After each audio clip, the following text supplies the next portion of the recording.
नमस्कार मित्रों, स्वागत है आपका स्टडी 99.9 के इस यूट्यूब चैनल पर। मित्रों, पिछले दिन हमने वैदिक सभ्यता के बारे में बातें की थी और इसी क्रम को आगे बढ़ाते हुए आज हम लोग बात करेंगे पूर्व वैदिक काल की। तो मित्रों, वैदिक काल को हम लोगों ने दो भागों में बांट के पढ़ने का प्रयास किया था, और जिसमें एक काल था पूर्व वैदिक काल, जिसे ऋग वैदिक काल कहा जाता है, और दूसरा है उत्तर वैदिक काल। तो पूर्व वैदिक काल का जो टर्म रहा, समय का काल रहा है, वो है 1500 BC से लेकर 1000 BC तक। इसको हम लोग पार्ट वाइज बांट कर पढ़ने का प्रयास करेंगे। पूर्व वैदिक काल के राजनीतिक जीवन, सामाजिक जीवन, आर्थिक जीवन, धार्मिक जीवन, इसको बांट के पढ़ने का प्रयास करेंगे। तो आइए, इसको जानने से पहले थोड़ा सा हम एक चर्चा करना चाहेंगे इसी से संबंधित। मित्रों, जब मैंने सिंधु घाटी सभ्यता की क्लास की थी तो उसमें चर्चा की थी। उसमें भारत का एक प्रदेश था जो सप्त सैंधव के नाम से जाना जाता था। सप्त सैंधव। मित्रों, ये प्रदेश से 7 नदियां गुजरती थी। इसके बारे में एक विदेशी विद्वान है, मार्टिनर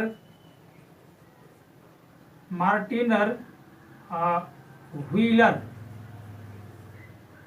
इन्होंने सैंधव सभ्यता के पतन का जो कारण बताया है कि आर्यों के आगमन के कारण सैंधव सभ्यता का पतन हुआ था। तो कुछ न कुछ आधार तो रहा होगा जिसके कारण से ये मार्टिनर व्हीलर ने बताया सैंधव सभ्यता के पतन के कारण में आर्यों का आगमन। तो मित्रों, सिंधु घाटी सभ्यता से संबंधित एक पुरातात्विक स्थल है जो सबसे बड़ा पुरातात्विक स्थल के रूप में माना जाता है। उनका नाम है मोहनजोदड़ो।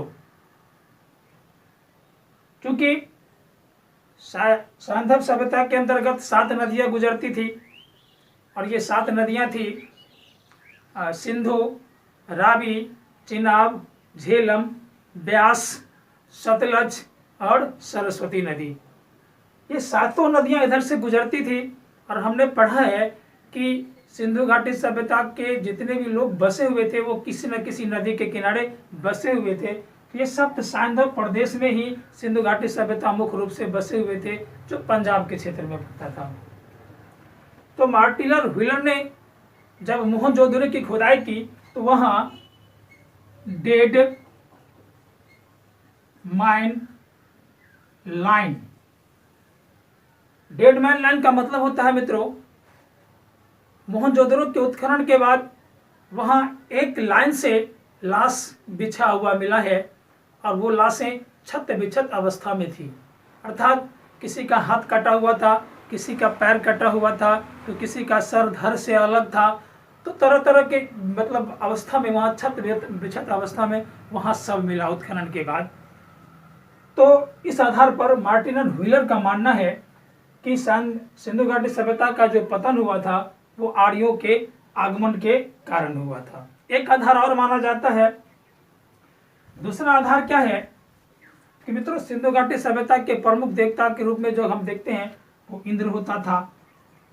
इंद्र जो है, इंद्र को हम लोग पुरंदर भी कहते हैं, पुरंदर के नाम से भी जानते हैं। और पुरंदर का अर्थ होता है महलों का विनाशक या फिर किलों का विनाशक। तो सिंधु घाटी सभ्यता के लोग एक व्यवस्थित नगरीय सभ्यता थी, नगर बना के ये लोग रहते थे। तो महलों का जो विनाश हुआ तो कहा जाता है कहीं न कहीं इंद्र, जिसको पुरंदर कहते हैं, इसका अर्थ होता है महलों का विनाशक। तो सिंधु घाटी सभ्यता में जो बड़े बड़े महल थे, बड़े बड़े किला थे, इसको विनाश करने में सहयोग इन देवताओं को भी रहा है। आर्यों के साथ ये आए थे। तो इस तरह से ऐसा माना जाता है कि आर्यों के आगमन के कारण ही सिंधु घाटी सभ्यता का पतन हुआ था। जिस कारण से भी हुआ हो, लेकिन पतन होने के बाद एक सभ्यता आया, वैदिक सभ्यता। इसी को हम लोग पूर्व वैदिक 2 भाग में बांटकर, जिसमें एक भाग है पूर्व वैदिक काल, आज हम लोग इसको पढ़ने का प्रयास करेंगे। आइए इसके संबंध में बात करते हैं। सबसे पहले सामाजिक जीवन के बारे में बातें करते हैं। तो मित्रों, पूर्व वैदिक काल में जो सामाजिक व्यवस्था का आधार था उसमें सबसे छोटी इकाई होता था कुल, जिसको हम लोग परिवार भी कहते हैं, कुल को परिवार भी कहते हैं। फिर कुल के बाद होता था ग्राम, ग्राम के बाद विष और विष के बाद जन। तो मित्रों, पूर्व वैदिक काल में जो परिवार की सबसे छोटी इकाई होती थी समाज की, वो परिवार होता था, वो कुल होता था। फिर ग्राम, फिर विष, फिर जन। तो पूर्व वैदिक काल के सबसे बड़ी इकाई की अगर हम बात करें तो सबसे बड़ी इकाई जन हो जाएगा और सबसे छोटी इकाई कुल हो जाएगा। तो जन का मतलब होता है कि कबीला। जन का अर्थ होता है कबीला, और कबीला के जो प्रधान होते थे उसको राजा या गोप कहा जाता था। जन या कबीला के जो प्रशासक होते थे वो राजा या गोप कहलाता था। तो उस समय में जो राजा का अधिकार था वो अधिकार उसका सीमित था, परंतु वो आनुवांशिक होता था। याद रखना है ये चीज कि राजा आनुवांशिक होता था और अधिकार सीमित था। फिर राजा को सहायता करने के लिए 3 संस्था थी। कौन कौन संस्था थी जो राजा को उसके कार्यों में मदद करते थे? तो वैसी संस्था में सबसे पहला है समिति। तो मित्रों, ये समिति आम लोगों की संस्था थी, उसमें आम लोगों की भी भागीदारी होती थी, आम लोग इसमें भागीदारी लेते थे। और ये समिति सबसे शक्तिशाली संस्था माना जाता है पूर्व वैदिक काल का। यह 2 बातें आई कि समिति में आम लोगों की हिस्सेदारी होती थी, दूसरी बात ये कि ये सबसे शक्तिशाली संस्था हुआ करता था, और समिति को राजा को नियुक्त करने का भी अधिकार था और उसको अपदस्थ करने का भी अधिकार था। अगर समिति को ऐसा लगता था कि ये राजा अगर अयोग्य है, हमारे कबीले का संचालन सही तरीके से नहीं कर पाता है, तो ऐसी परिस्थिति में समिति को यह अधिकार दिया गया था कि किसी भी व्यक्ति को जो उसको योग्य लगे उसको नियुक्त कर सकता था या फिर उसको उसके पद से पदच्युत कर सकता था। ये अधिकार था। तो समिति के जो मुखिया होते थे, समिति के जो प्रधान होते थे, उसको ईशान के नाम से जानते हैं, ईशान कहा जाता था। फिर आगे देखते हैं, इसकी दूसरी संस्था में सभा है। तो मित्रों, सभा कुलीन वर्गों की संस्था थी, जो उस टाइम के समाज में उच्च वर्ग के लोग होते थे उसकी संस्था थी, और वो मंत्री परिषद के समान कार्य करता था। फिर एक थी विदत। ये विदत, इस कबीले के लोग उपज और लूटे गए धन को आपस में बंटवारा करने का काम विदत नामक संस्था का कार्य होता था। फिर इसके आगे देखते हैं, राजा की मदद करने के लिए एक अधिकारी होते थे जिसे रत्नीन भी कहा जाता है, और रत्नीन की संख्या 11 होती थी। रत्नीन की संख्या 11 होती थी। और पूर्व वैदिक काल में जो सबसे बड़ा अधिकारी होता था, उस सबसे बड़े अधिकारी को पुरोहित कहा जाता है। सबसे बड़े अधिकारी को पुरोहित कहा जाता है। फिर आगे देखते हैं, सेना की अगर बात करें तो सेनानी सेना का प्रमुख होता था। कोई बड़ी सेना तो होती नहीं थी, कबीला भी छोटा होता था, इसका राजा भी एक सीमित अधिकार होते थे। तो वहाँ सेनानी जो है वो सेना का प्रमुख होता था, और नियमित सेना नहीं होता था। नियमित सेना का पूर्व वैदिक काल में अभाव था, अर्थात इसको कभी भी किसी भी सेना को हटाया जा सकता है, किसी दूसरे व्यक्ति को सेना में भर्ती किया जा सकता है। अगर हम न्याय की बात करें तो इसका कम उल्लेख मिलता है, पूर्व वैदिक सभ्यता में न्याय का कम उल्लेख मिलता है। फिर ये पूरब दुर्ग या फिर किला का प्रबंधन करता था, उसके संरक्षक होते थे, उसके अधिकारी होते थे। तो किला और दुर्ग का अधिकारी पूरब कहलाता था, जो युद्ध या अन्य परिस्थितियों में वो किला की सुरक्षा करता था, अपने राज्य की सुरक्षा करता था, या फिर किला का प्रबंधन करता था। अस्पस की बात करें तो अस्पस एक गुप्तचर संस्था थी, ये गुप्तचर संस्था थी। यदि कोई गुप्त बातें राजा तक पहुंचानी है तो ये काम अस्पस का होता था। तो इस तरह से ये राजनीतिक जीवन हो गया। एक बार फिर रिवीजन ले लेते हैं हम लोग राजनीतिक जीवन के बारे में। तो मित्रों, राजनीतिक जीवन में जन और कबीला, जन को ही कबीला कहा जाता है, जिसके प्रशासक जो मुख्य होते थे, मुखिया होते थे, उसको राजा कहते हैं, या फिर हम लोग गोप के नाम से भी जानते हैं। राजा आनुवंशिक होता था और उसको सीमित अधिकार दिया गया था। राजा को सहायता करने के लिए 3 प्रकार की संस्था थी, जिसमें पहला है समिति। समिति में आम जनता की हिस्सेदारी थी, आम लोगों को भी भाग लेने का अधिकार था, और सबसे शक्तिशाली संस्था जो थी पूर्व वैदिक काल की, वो समिति ही थी। और समिति को ये अधिकार भी दिया गया था कि किसी भी राजा को आवश्यकता के अनुकूल नियुक्त कर सकता था, या फिर उसको उसके पद से पदच्युत कर सकता था। ये बातें हो गई। अब आगे बात करते, हाँ, एक और समिति के जो मुखिया होते थे उसको ईशान कहा जाता है। फिर आगे सभा कुलीन वर्गों की संस्था थी, जो कुलीन वर्ग के लोग थे, उच्च वर्ग के लोग थे, उसकी संस्था थी, और ये मंत्री परिषद की तरह काम करता था। फिर एक संस्था विदत का काम था, जो धन उपज से आती थी, या फिर जो अगर एक कबीला दूसरे कबीला पर आक्रमण करके धन लूट के लाते थे, उस धन को और उपज के धन को, दोनों धन को आपस में बांटने का काम ये विदत का था। फिर अन्य अधिकारी की बात करें तो अधिकारी को हम लोग रत्निन कहते हैं, इसकी संख्या 11 मानी जाती है, और सबसे बड़ा अधिकारी जो होता था वो पुरोहित होता था। फिर अगर सेनानी की बात करें तो सेनानी सेना का प्रमुख होता था, परंतु पूर्व वैदिक काल में ये देखा गया कि सेना नियमित नहीं होता था। न्याय का उल्लेख कम मिलता है। पूरब दुर्ग और किला के जो अधिकारी होते थे उसको पूरब कहा जाता है, जिसका कार्य था किले की देखरेख करना। फिर अस्पष्ट, ये गुप्तचर संस्था थी पूर्व वैदिक काल की, ये गुप्त सूचनाओं को आदान प्रदान करना इसका मुख्य कार्य था। अब हम बात करते हैं इसके सामाजिक जीवन के बारे में। तो सामाजिक जीवन में इसका जो सामाजिक जीवन था वो वर्ण व्यवस्था पर आधारित था। ये वर्ण व्यवस्था मित्रों, ये वर्ण व्यवस्था कर्म पर आधारित था। इसका वर्ण व्यवस्था कर्म पर, लेकिन ये पूर्व वैदिक काल की बात है। यदि हम उत्तर वैदिक काल की बात करें तो क्या हो जाएगा, जन्म के आधार पर हो जाएगा। लेकिन पूर्व वैदिक काल की सामाजिक व्यवस्था जो था वो कर्म के आधार पर था। इसका उल्लेख 90 मंडल में मिलता है।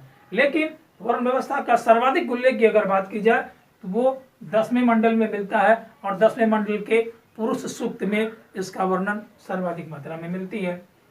यदि बात करें दास प्रथा की तो पूर्व वैदिक काल में दास प्रथा का भी प्रचलन था। क्योंकि समाज उतनी बड़ी नहीं थी, जनसंख्या कम था, फिर भी दास प्रथा का वहाँ प्रचलन देखा गया है। यदि हम बात करें स्त्रियों की स्थिति तो मित्रों, स्त्रियों की स्थिति पूर्व वैदिक काल में अच्छी मानी जाती है। स्त्रियों को उपनयन संस्कार में भाग लेने का अधिकार था, स्त्रियों को शिक्षा पाने का अधिकार था, स्त्रियों को पुनर्विवाह करने का अधिकार था। स्त्रियों के लिए एक प्रथा प्रचलित थी जिसको नियोग प्रथा कहा जाता है। तो क्या होता है मित्रों नियोग प्रथा? तो पूर्व वैदिक काल में यदि किसी स्त्रियां की पति किसी न किसी कारणवश अगर उसका देहावसान हो जाता है, उसकी मृत्यु हो जाती है, तो वैसी परिस्थिति में पूर्व वैदिक काल के समाज में स्त्रियों को यह अधिकार दिया गया था कि अपने मृत पति के छोटे भाई अर्थात अपने देवर से शादियां कर सकती थी। इस तरह से ये नियोग प्रथा है कि पति के मृत्यु के बाद पति के छोटे भाई अर्थात अपने देवर के साथ विवाह करने की जो प्रथा थी उसको नियोग प्रथा कहा जाता है। तो स्त्रियों को राजनीतिक और संपत्ति ये दोनों अधिकार नहीं थे। पूर्व वैदिक काल में स्त्रियों को कौन सा अधिकार प्राप्त नहीं था? तो राजनीति का अधिकार प्राप्त नहीं था और संपत्ति का अधिकार प्राप्त नहीं था। पूर्व वैदिक काल के समाज में दहेज और बाल विवाह का प्रचलन नहीं था। अगर बात करें कि किस प्रकार का समाज था पूर्व वैदिक काल का, तो वो वृत्ति सत्तात्मक था। पिता प्रधान होते थे, परिवार के मुखिया होते थे।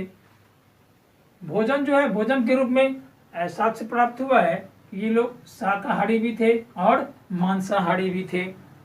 मनोरंजन की बात करें तो मनोरंजन में ये लोग पासा खेलते थे, नृत्य करते थे और साथ में घुड़दौड़ करते थे। ये 3 मुख्य रूप से इसके मनोरंजन के साधन थे, और भी थे लेकिन ये मुख्य रूप से 3 साधन है, पासा, नृत्य और घुड़दौड़ इसके मनोरंजन के साधन थे।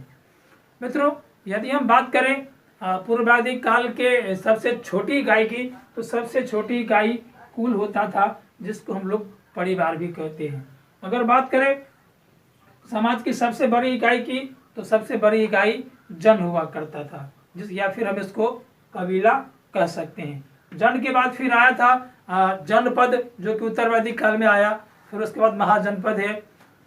तो इस तरह से एक बार इसका क्विक रिवीजन कर लेते हैं सामाजिक जीवन के बारे में भी, कि सामाजिक जीवन जो था इसका वर्ण व्यवस्था, ये कर्म पर आधारित था, जो उत्तरवादी काल में जाकर जन्म के आधार पर हो जाता है। इसका उल्लेख 9वें मंडल में मिलता है। यदि सर्वाधिक उल्लेख की बात करें तो वो 10वें मंडल में मिलता है।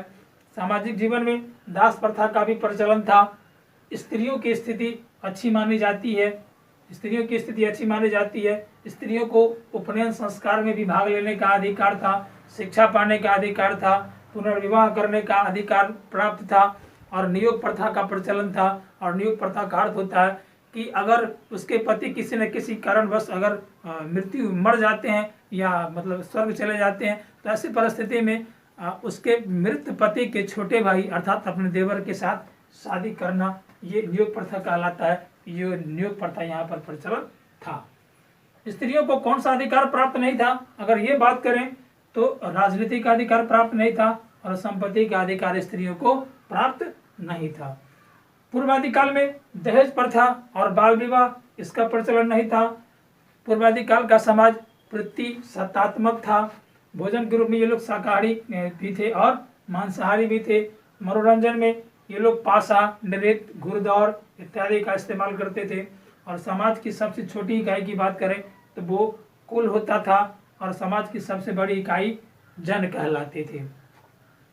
अब आइए कुछ हम आर्थिक जीवन पर बातें कर लेते हैं हम लोग। तो सिंधु क्या कहते हैं, पूर्वाधिक काल में जो अर्थव्यवस्था का मुख्य आधार था वो पशुपालन था। पशु को काफी मात्रा में ये लोग पालते थे, और सर्वाधिक पूजनीय पशु की अगर बात करें तो सर्वाधिक पूजनीय पशु गाय होता था। मित्रों, गाय को पूर्वाधिक काल के लोग अघन्य भी कहा है। अघन्य, ऋग्वेद में इसकी चर्चा है।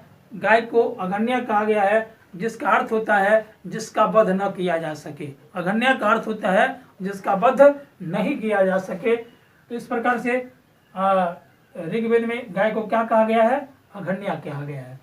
गाय को लेन देन के साधन के रूप में भी उपयोग करते थे, लेन देन के साधन के रूप में उपयोग करते थे। और ऋग्वेद में जो है अघन्य का अर्थात गाय का सर्वाधिक बार प्रयोग हुआ है, 176 बार प्रयोग हुआ है इसका। ऋग्वेद में अघन्य का अर्थात गाय का 176 बार प्रयोग हुआ है। घोड़ा भी प्रमुख पशु था इन लोगों का, तो घोड़ा का प्रयोग ये लोग रथ को चलाने में किया करते थे। कृषि की अगर बात करें तो कृषि के रूप में ये लोग गेहूं और जौ का उत्पादन करते थे। चावल भी था परंतु कम मात्रा में था। मुख्य फसल गेहूं और जौ को ही माना जाता है। और ऋग्वेद में कृषि के लिए 24 मंत्र का उल्लेख है। ये भी याद रखना है कि ऋग्वेद में कृषि के लिए कितने मंत्रों का उल्लेख है, तो 24 मंत्रों का उल्लेख है। और उद्योग और व्यापार की बात करें तो ये सीमित मात्रा में था, क्योंकि इस सभ्यता के लोग छोटे छोटे कबीला बना के रहते थे। जनसंख्या ज़्यादा था नहीं, किसी विदेशों के साथ संपर्क था नहीं, तो विदेशी व्यापार का भी उल्लेख नहीं मिलता। ये लोग आंतरिक व्यापार अपने कबीले, एक कबीले से दूसरे कबीले में ये लोग व्यापार करते थे। व्यापार जो था वो वस्तु से वस्तु की लेन देन, वस्तु से वस्तु की लेन देन का व्यापार था। मान लेते हैं क्योंकि मुद्रा का विकास उस समय में हुआ नहीं था, तो मान लेते हैं कि यदि हमें गेहूं की ज़रूरत है तो हम किसी को अपना जौ दे देते हैं, फिर उससे गेहूं ले लेते हैं। तो एक वस्तु दिया बदले में दूसरा वस्तु लिया, तो वस्तु से वस्तु के साथ लेन देन की प्रक्रिया ये वस्तु विनिमय प्रणाली भी कहलाता है। इस प्रकार यहाँ का जो व्यापार था, व्यापारिक प्रणाली था, वो वस्तु विनिमय प्रणाली था। बलि एक प्रकार का कर था। बलि एक प्रकार का कर है। एक बार और इसका क्विक रिवीजन कर लेते हैं आर्थिक जीवन के बारे में कि पूर्व वैदिक काल में अर्थव्यवस्था का जो मुख्य आधार था वो पशुपालन था। सर्वाधिक प्रिय पशु गाय को कहा गया है। ऋग्वेद में गाय को अघन्या कहा जाता है और अघन्या का अर्थ होता है जिसका वध नहीं किया जा सके। और गाय को लेन देन के रूप में उपयोग करते थे और ऋग्वेद में गाय का उल्लेख 176 बार किया गया है। एक दूसरे पशु घोड़ा जिसका प्रयोग रथ में ये लोग करते थे। कृषि में ये लोग मुख्य रूप से गेहूं और जौ का उत्पादन करते थे और ऋग्वेद में कृषि के लिए 24 मंत्र का प्रयोग किया गया है।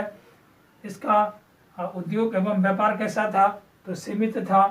व्यापार किस प्रकार करते थे तो उस समय वस्तु विनिमय प्रणाली थी, वस्तु से वस्तु की लेन देन की प्रथा प्रचलित थी। ये लोग आंतरिक व्यापार करते थे, एक कबीले से दूसरे कबीले में ये लोग व्यापार करते थे। और बलि एक प्रकार का कर था। तो मित्रों आइए हम इसके धार्मिक जीवन के बारे में चर्चा कर लेते हैं।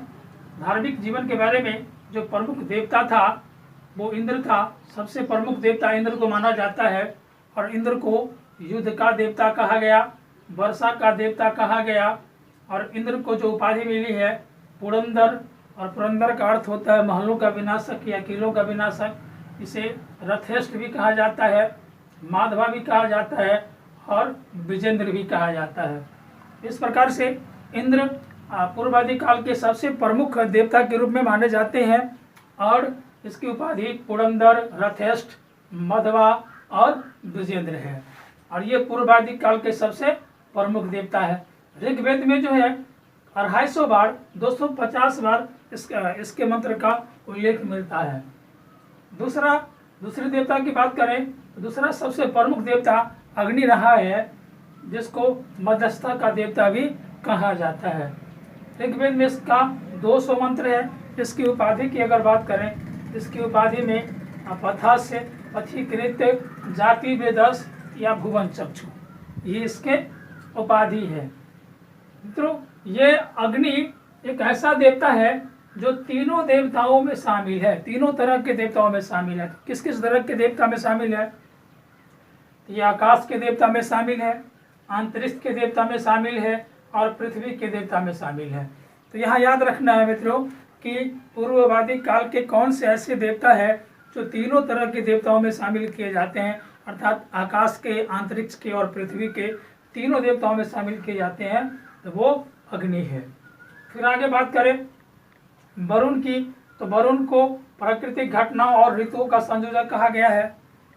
प्राकृतिक घटनाओं एवं ऋतुओं का संयोजक किस देवता को कहा गया है? वो वरुण को कहा गया है। पूषण जो कि पशुओं का देवता था, ये पशुओं का देवता है। ये पूर्व वैदिक काल की बात है। जब उत्तर वैदिक काल की बात करेंगे तो पूषण शुद्ध वर्णों का देवता हो जाता है। तो अभी फिलहाल हमको ये याद रखनी है कि पूषण पशुओं का देवता है, अश्विन चिकित्सा का देवता है, सोम वनस्पति का देवता है। तो इस प्रकार से एक बार धार्मिक जीवन के बारे में यहाँ से फिर चर्चा कर लेते हैं, क्विक रिवीजन ले लेते हैं। प्रमुख देवता इंद्र हुआ। इंद्र सबसे प्रमुख देवता के रूप में माने जाते थे। इंद्र को युद्ध का देवता और वर्षा का देवता भी कहा जाता है। इसकी उपाधि पुरंदर, रथेष्ट, मधवा, विजेंद्र है और सर्वाधिक मंत्र 250 बार ऋग्वेद में इसका उल्लेख है। अग्नि दूसरा सबसे महत्वपूर्ण देवता माना जाता है। ये मध्यस्थता का देवता कहा जाता है।